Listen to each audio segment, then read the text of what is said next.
സാനു, അതായത് ഞാൻ നേരത്തെ പറഞ്ഞതുപോലെ വലിയ പ്രതീക്ഷ വയ്ക്കുന്ന ഇടങ്ങളിൽ UDF താഴേക്ക് പോകുന്നുവെങ്കിൽ, ലീഡ് ഉണ്ടെങ്കിലും താഴേക്ക് പോകുന്നുവെങ്കിൽ, അൻവർ ഇഫക്റ്റ്, അതായത് പിണറായിസത്തിനും സതീശനിസത്തിനും എതിരായാണ് എൻ്റെ പോരാട്ടം എന്ന് പറഞ്ഞാണല്ലോ അൻവർ നിന്നത്.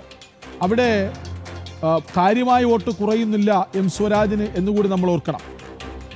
അങ്ങനെ വരുമ്പോൾ ചോദ്യം ചെയ്യപ്പെടാനിരിക്കുന്ന തലകൾ, അത് UDFൽ പ്രത്യേകിച്ചും, അതുകൂടി ആദ്യ റൗണ്ടുകളിൽ തന്നെ ഒരു ചോദ്യചിഹ്നമായി ഉയർന്നു നിൽക്കുന്നില്ലേ?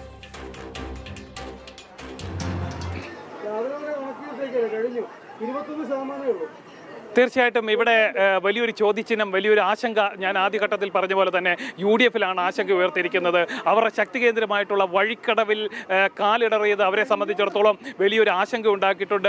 UDF ക്യാമ്പിൽ വലിയൊരു കാർമേഘം ഉണ്ടാക്കിയിട്ടുണ്ട് എന്നുള്ള കാര്യത്തിൽ യാതൊരു സംശയമില്ല. അത് രണ്ടാം ഘട്ടത്തിലേക്ക് മൂത്തേടത്തേക്ക് എത്തിയപ്പോഴേക്കും അത് തന്നെയാണ് സംഭവിച്ചിരിക്കുന്നത്. അതേ ഒരു പാറ്റേൺ വഴിക്കടവിൽ എന്താണോ സംഭവിച്ചത് അതിൻ്റെ തനിയാവർത്തനം തന്നെ മൂത്തേടത്തും സംഭവിക്കുന്നു. അതാണ് UDF കേന്ദ്രത്തിൽ ഇപ്പോൾ ഒരു ആശങ്കയ്ക്ക് വഴിവെച്ചിട്ടുള്ളൊരു കാര്യം.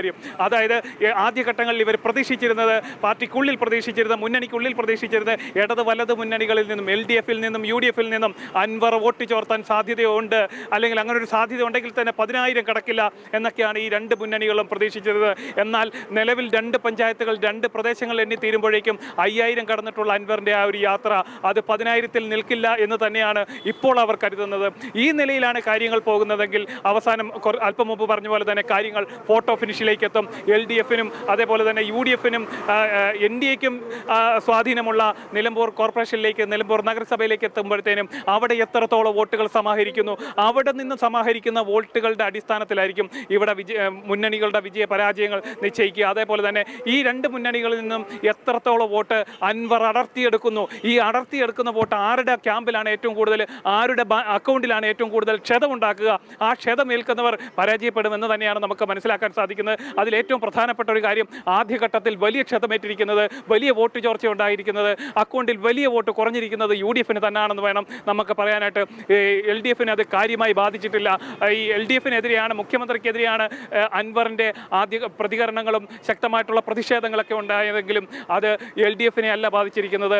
അത് ഇരട്ടിയായിട്ട് അടിയേറ്റിരിക്കുന്നത് UDFന് തന്നെയാണ്. UDF ക്യാമ്പിലാണ് വഴിക്കടവും അതേപോലെ മൂത്തേടവും അടക്കം നൽകുന്ന സൂചനകൾ അത് UDFൻ്റെ ക്യാമ്പിൽ അല്ലെ UDFൻ്റെ അക്കൗണ്ടുകളിൽ ചോർച്ച ഉണ്ടാക്കിയിട്ടുണ്ട്. അൻവറിൻ്റെ യാത്ര ചോർച്ച ഉണ്ടാക്കിയിട്ടുണ്ട്, അൻവറിൻ്റെ നിലപാടുകൾ ചോർച്ച ഉണ്ടാക്കിയിട്ടുണ്ട്, അവരുടെ വോട്ടുകൾ പോയിട്ടുണ്ട്, മുസ്ലിം ലീഗിൻ്റെ വോട്ടുകൾ ചോർന്നിട്ടുണ്ട് എന്ന് തന്നെയാണ് ആദ്യഘട്ടത്തിൽ അല്ലെ ഈ ഒരു നിമിഷം. ഈ ലീഗ് മുൻപെങ്ങുമില്ലാത്ത വിധം, ആദ്യം കുറച്ച് കല്ലുകടിയൊക്കെ ഉണ്ടായിരുന്നുവെങ്കിലും ലീഗ് മുൻപെങ്ങുമില്ലാത്തത്ര വിധം UDFനോട് ചേർന്ന് നിന്നു. കോൺഗ്രസ് സ്ഥാനാർത്ഥിയെ ചേർത്ത് പിടിച്ചു. തെരഞ്ഞെടുപ്പ് രംഗത്ത് സജീവമായിരുന്നു. പ്രചാരണത്തിൽ ഒരുപക്ഷെ കോൺഗ്രസിനൊപ്പം അല്ലെങ്കിൽ കോൺഗ്രസിനേക്കാൾ ആവേശം കാട്ടിയിരുന്നു എന്ന വാർത്തകളൊക്കെ വന്നിരുന്നുവല്ലോ. അതായത് നേതൃത്വം ഒപ്പം നിൽക്കാൻ ശ്രമിച്ചുവെങ്കിലും അണികൾ അവിടെയുള്ള കോൺഗ്രസ് ലീഗ് പ്രശ്നം ഇപ്പോഴും അവസാനിപ്പിച്ചിട്ടില്ല എന്നുകൂടി നമ്മൾ മനസ്സിലാക്കേണ്ടേ ഈ വിഷയത്തിൽ. കുറേ വോട്ടുകൾ അൻവറിനിരിക്കട്ടെ, സ്വരാജിന് കൊടുത്തില്ലെങ്കിലും അൻവർ ഇടമുറപ്പിക്കട്ടെ, തല ഉയർത്തി നിൽക്കട്ടെ എന്ന ചിന്ത ലീഗിൻ്റെ അണികളിൽ പഴയ അസ്വാരസ്യം ഇപ്പോഴും അവസാനിച്ചിട്ടില്ല എന്ന് തോന്നിപ്പിക്കുന്നുണ്ടോ ആദ്യ റൗണ്ടുകൾ?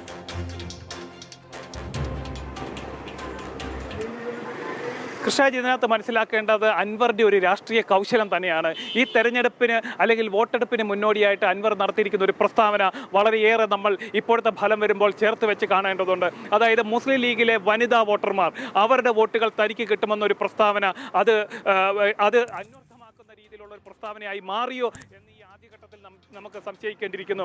മുസ്ലിം ലീഗിലെ വനിതാ വോട്ടുകൾ എങ്ങോട്ട് പോയി എന്നത് ഒരു പക്ഷേ ഇപ്പോൾ അവർ ചിന്തിക്കുന്നുണ്ടായിരിക്കും. ആ വോട്ടുകളാണോ അൻവറിൻ്റെ പെട്ടിയിലേക്ക് വീണത്, അൻവറിൻ്റെ അക്കൗണ്ടിലേക്ക് മുതൽക്കൂട്ടായി മാറിക്കൊണ്ടിരിക്കുന്നതെന്ന് നമ്മൾ സംശയിച്ചാൽ അതിന് തെറ്റ് പറയാൻ സാധിക്കില്ല. കാരണം ആ ഒരു മുന്നേറ്റമാണ് നിലവിൽ അൻവർ നടത്തിക്കൊണ്ടിരിക്കുന്നത്. UDF കേന്ദ്രത്തിൽ അതേപോലെ തന്നെ ലീഗിനിടയിലുമൊക്കെ വലിയൊരു ആശങ്ക നിലവിൽ ആദ്യഘട്ടത്തിൽ പല സൂചനകൾ വന്ന മണിക്കൂറുകളിലടക്കം അവർക്ക് വലിയൊരു ആശങ്ക നിലവിൽ അൻവറിൻ്റെ ഈ ഒരു മുന്നേറ്റം ഉണ്ടാക്കിയിട്ടുണ്ട്. അത് അവർ പ്രതീക്ഷിച്ചിരുന്നത് വഴിക്കടവിൽ മാത്രം അത് ഒതുങ്ങും എന്നാണ് UDF ആദ്യഘട്ടത്തിൽ പ്രതീക്ഷിച്ചിരുന്നത്, മുസ്ലിം ലീഗ് ആദ്യഘട്ടത്തിൽ പ്രതീക്ഷിച്ചിരുന്നത്, കോൺഗ്രസ് ആദ്യഘട്ടത്തിൽ പ്രതീക്ഷിച്ചിരുന്നെങ്കിൽ അതും കടന്ന് മൂത്തേടത്തേക്കും ആ ഒരു അൻവറിൻ്റെ യാത്ര എത്തുന്നു. അതിനൊപ്പം തന്നെ ചേർത്ത് വെക്കേണ്ട മറ്റൊരു കാര്യമുണ്ട്, NDAയുടെ വോട്ട് ഷെയറാണ്. അവർ പ്രതീക്ഷിച്ചിരുന്നത് 500 കടക്കില്ല എന്നാണ്. വഴിക്കടവിൽ NDA 500 കടക്കില്ലെന്ന് പ്രതീക്ഷിച്ചവിടുത്തെ NDA 1000 കടന്ന് 1100 കടന്ന് 1250ഓളം വോട്ടുകൾ NDA അവിടെ നേടിയപ്പോൾ അതും അവർക്ക് ക്ഷീണം വരുത്തിയിട്ടുണ്ട്. അത് ആരുടെ ബാങ്കിലാണ്, ആരുടെ വോട്ട് ബാങ്കിലാണ് ചോർച്ച ഉണ്ടാക്കിയിരിക്കുന്നതെന്ന് അവർക്ക് ഇരു മുന്നണികളും ഇപ്പോൾ ആലോചിച്ച് തുടങ്ങിയിട്ടുണ്ട് എന്ന് തന്നെ വേണം കരുതാനായിട്ട്. അതായത് അൻവറും അതേപോലെ തന്നെ NDAയും നിലവിൽ ഇപ്പോൾ നേടിക്കൊണ്ടിരിക്കുന്ന വോട്ടുകൾ ഇടത് വലത് മുന്നണികൾക്ക് വലിയൊരു ആശങ്കയായിട്ടുണ്ട്, ആശങ്കയാക്കുന്നുണ്ട് എന്ന് തന്നെ വേണം നമുക്ക് മനസ്സിലാക്കാൻ. എത്രയൊക്കെ പറഞ്ഞാലും അൻവറിൻ്റെ ഈ ഒരു യാത്ര, അൻവറിൻ്റെ ഈ ഒരു മുന്നോട്ട് പോക്ക് അത് കോൺഗ്രസിന് തന്നെയാണ്, UDFനാണ്, മുസ്ലിം ലീഗിനാണ് നിലവിൽ ആശങ്കയായിരിക്കുന്നത്. എത്രത്തോളം വോട്ടുകൾ അവരെവിടെ നിന്നാണ് ചോർത്തിയിട്ടുള്ളത്, അത് വനിതാ വോട്ടുകളാണോ പോയിരിക്കുന്നത്, ലീഗിൻ്റെ വോട്ട് ബാങ്കിലാണോ ചോർച്ച ഉണ്ടായിരിക്കുന്നത് അടക്കമുള്ള കാര്യങ്ങളിൽ നേതൃത്വം ഇപ്പോൾ വലിയൊരു ആശങ്കയോടുകൂടി പഠനം തന്നെ തുടങ്ങിയിരിക്കുന്നു എന്ന് തന്നെ വേണം നമ്മൾക്ക് മനസ്സിലാക്കാൻ സാധിക്കില്ല. എന്തായാലും ഇനിയും വരാനിരിക്കുന്ന പഞ്ചായത്തുകളും എടക്കരയും അതേപോലെ പോത്തുകല്ല്, ചുങ്കത്തറ പഞ്ചായത്തുകളും UDFന് മേൽക്കൈയുള്ള പഞ്ചായത്തുകളാണ്, അവർക്ക് സ്വാധീനമുള്ള മേഖലകളാണ്. ആ മേഖലകൾ എണ്ണിത്തീരുമ്പോഴത്തേക്കും ചുങ്കത്തറ പഞ്ചായത്താവുമ്പോൾ 161 ബൂത്തുകൾ എണ്ണിത്തീരും. അതായത് 127 മുതൽ 161 ബൂത്തുകൾ വരെയാണ് ഈ ചുങ്കത്തറയിലുള്ളത്. അതിനുശേഷമാണ് എല്ലാവരും കാത്തിരിക്കുന്ന എല്ലാ മുന്നണികളുടെ നെഞ്ചിടിപ്പേറ്റുന്ന നിലമ്പൂർ നഗരസഭയിലേക്ക് എത്തുന്നത്. ഈ നിലമ്പൂർ നഗരസഭയായിരിക്കും ഒരു പക്ഷേ നിലമ്പൂരിൻ്റെ വിധി നിശ്ചയിക്കുന്നതിലേക്ക് കാര്യങ്ങൾ എത്തിക്കുക. ആര് വാഴും ആര് വീഴും എന്നുള്ളത് നിശ്ചയിക്കുന്നത് ഒരു പക്ഷേ നിലമ്പൂരിലെ വോട്ടെണ്ണലോട് കൂടിയായിരിക്കും. 209 ബൂത്തുകളാണ് ഇവിടെയുള്ളത്.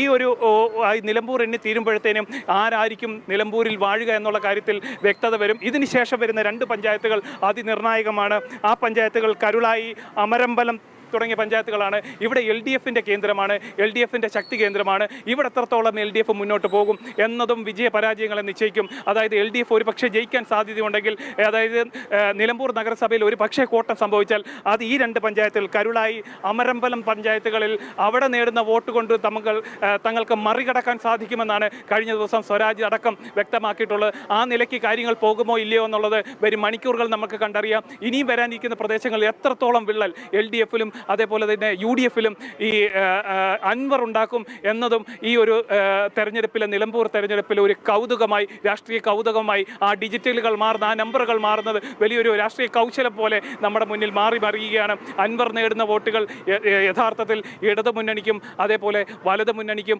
ഒരേപോലെ ക്ഷീണം വരുത്തിയിട്ടുണ്ട്. അതിനിടയിൽ NDA തങ്ങളുടെ നില മെച്ചപ്പെടുത്തി മുന്നോട്ട് വരുന്നതും വലിയൊരു ആശ്വാസമായി ആ മേഖലയിലും മാറുന്നുണ്ട്. കൃഷ്ണരാജ്, ലീഡിൽ ചെറിയ മാറ്റം ഉണ്ടാക്കുന്നുണ്ട്. 2290 വോട്ടുകൾക്ക് ഇപ്പോൾ ആര്യാടൻ ഷൗക്കത്ത് മുന്നിലാണ്. 15335 വോട്ടുകൾ ആര്യാടൻ ഷൗക്കത്ത് നേടുമ്പോൾ 13045 വോട്ടുകൾ സ്വരാജ് നേടുന്നു. 5539 വോട്ടുകൾ അവിടെ PV അൻവർ നേടിയിട്ടുണ്ട്. ലീഗ് വോട്ടുകളിൽ ചോർച്ച ഉണ്ടായോ എന്ന ചോദ്യമാണ് ഇനി ഉയരാനിരിക്കുന്നതെങ്കിൽ തെരഞ്ഞെടുപ്പിനൊടുവിൽ മത്സരഫലം ഷൗക്കത്തിന് അനുകൂലമായാൽ പോലും അവിടെ അപ്പോഴും ഒരു രാഷ്ട്രീയമായ വിള്ളൽ ഉണ്ടാകും എന്ന കാര്യത്തിൽ സംശയമില്ല. ഭൂരിപക്ഷം കൂടിയില്ലെങ്കിൽ ജയിച്ചാലും സതീശനിസം ചോദ്യം ചെയ്യപ്പെടും എന്ന കാര്യത്തിലും സംശയം വേണ്ട. കാരണം അൻവർ വോട്ട് പിടിക്കുന്നുണ്ട്. അത് LDFൻ്റേതല്ല എന്ന് തോന്നിപ്പിക്കുന്ന കണക്കുകളാണ് ആദ്യ നിമിഷങ്ങളിൽ വരുന്നത്. അങ്ങനെയെങ്കിൽ അത് UDF വോട്ടുകളാണ്. UDF വോട്ടുകളാണെങ്കിൽ അതിൽ ലീഗ് വോട്ടുകളാണോ ചോർന്നത്? ഇപ്പോഴും കോൺഗ്രസ് ലീഗ് അസ്വാരസ്യം, പ്രശ്നങ്ങൾ നിലമ്പൂരിലുണ്ട് എന്ന് തോന്നിപ്പിക്കുന്ന കണക്കുകൾ തന്നെയാണ് ആദ്യം വരുന്നത്. പക്ഷെ തുടക്കം മുതൽ ഇതുവരെ ഒരു നിമിഷം പോലും ഷൗക്കത്ത് പിന്നിലേക്ക് പോയിട്ടില്ല എന്ന കാര്യം കൂടി നമ്മൾ എടുത്തു പറയണം. ഷൗക്കത്ത് 26 വോട്ടിൽ തുടങ്ങിയ ലീഡ് ഉയർത്തലാണ്. അതിപ്പോൾ കൂടി 2290 വോട്ടുകൾ ആകുന്നുണ്ട്. പക്ഷേ ആശങ്ക അവരുടെ ശക്തി കേന്ദ്രത്തിലാണ് പ്രതീക്ഷിച്ച ലീഡ് നേടാൻ ആകാതെ പോകുന്നത് എന്നത് മാത്രമാണ്.